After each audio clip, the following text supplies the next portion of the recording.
এবার বিপিএলের কোনো ফ্র্যাঞ্চাইজির কোচ হিসেবে কাজ করছেন না মোহাম্মদ সালাউদ্দিন, তবে কোচ হিসেবে কাজ না করলেও বাংলাদেশ দলের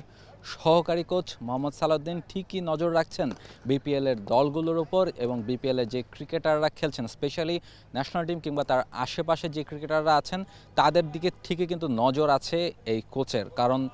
বিপিএলের পরপরই বড় কিছু টুর্নামেন্ট বাংলাদেশ দল খেলবে, চ্যাম্পিয়ন্স ট্রফি আছে, ফলে সেই দলের জন্য কিংবা লং টার্মে বাংলাদেশ দলের জন্য কোন কোন প্লেয়ারের উপর নজর রাখতে হবে কিংবা কোন প্লেয়ারের সাথে কী কী কাজ করা প্রয়োজন সব কিছু কিন্তু তিনি দেখছেন। এই মুহূর্তে রংপুর তাদের নেটে প্র্যাকটিস করছে, আমরা দেখতে পাচ্ছি যে শেখ মেহেদী হাসান তিনি আসলে বোলিং প্র্যাকটিস করছেন এবং আমরা জানি যে টি-20 ক্রিকেটে দারুণ ফর্মে আছেন শেখ মেহেদী এবং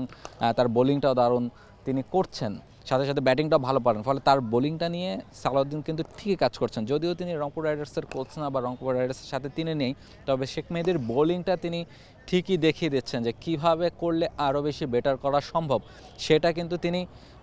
ঠিকই নজর রাখছেন এবং সেই জায়গাটা থেকেই আসলে মোহাম্মদ সালাউদ্দিন এবারের বিপিএলে নিজের রোলটা লাগছেন। এছাড়া আরও যদি আমরা যাই, এছাড়া চিটাগাংয়ের প্র্যাকটিসও কিন্তু চলছে এই মুহূর্তে এবং সেই জায়গায় শরীফুল ইসলাম যে চিটাগাংয়ের পেসার তিনি ঠিকই বোলিং করছেন এবং তার বোলিংটাও কিন্তু আসলে দেখতে পাচ্ছেন, তার বোলিংটাও কিন্তু মোহাম্মদ সালাউদ্দিন ঠিকই নজর রাখছেন এবং সেই জায়গাটা থেকে মোহাম্মদ সালাউদ্দিন প্রত্যেকটা ক্রিকেটারের ক্ষেত্রেই সেই নজরটা রাখছেন, সেটা যে কোনো ফ্র্যাঞ্চাইজি হোক কিংবা যে কোনো দলই হোক, প্রতিটা দলের ক্ষেত্রেই তিনি আসলে নজর রাখছেন। তিনি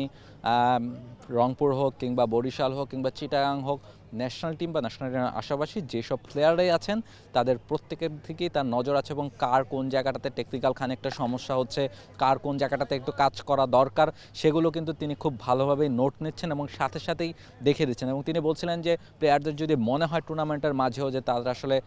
মোহাম্মদ সালাউদ্দিনের সাথে কাজ করা প্রয়োজন, ফলে তিনি সেই জায়গাটাতে অ্যাভেলেবেল থাকবেন, তিনি যে কোনো প্লেয়ারকে সেই দিকগুলো দেখিয়ে দেবেন। ফলে এমন একজন লোকাল কোচ যে বাংলাদেশ দল আসলে অনেকদিন ধরেই চাচ্ছিল, তার উপকারিতাটা আসলে এই জায়গাটাতে যে বাংলাদেশের প্লেয়াররা, লোকাল প্লেয়ার, ন্যাশনাল টিম কিংবা ন্যাশনাল টিমের বাইরেও যারা আছেন তারা প্রত্যেকেই মোহাম্মদ সালাউদ্দিনের সেই এক্সেসটা পাবেন কিংবা তার কাছ থেকে সেই সার্ভিসটা পাবেন, যার যখন যেখানে প্রয়োজন হবে তিনি কিন্তু তার রোলটা প্লে করতে পারবেন। এই জায়গাটাতেই আসলে লোকাল কোচের যে দাবিটা অনেকদিন ধরে বাংলাদেশের ক্রিকেট সমর্থক, বাংলাদেশের ক্রিকেটাররা কিংবা বোর্ড সব জায়গা থেকেই চাওয়া হচ্ছিল, সেই চাওয়াটা যে অবশেষে পূরণ হয়েছে তার ফলাফলও কিন্তু আমরা দেখতে পাচ্ছি এবং তিনি যেভাবে কাজ করে যাচ্ছেন তাতে বাংলাদেশ দল সামনে আরও বেশি উপকারিতা হবে বলেই আপাতত এই ছবিগুলো দেখে মনে হচ্ছে।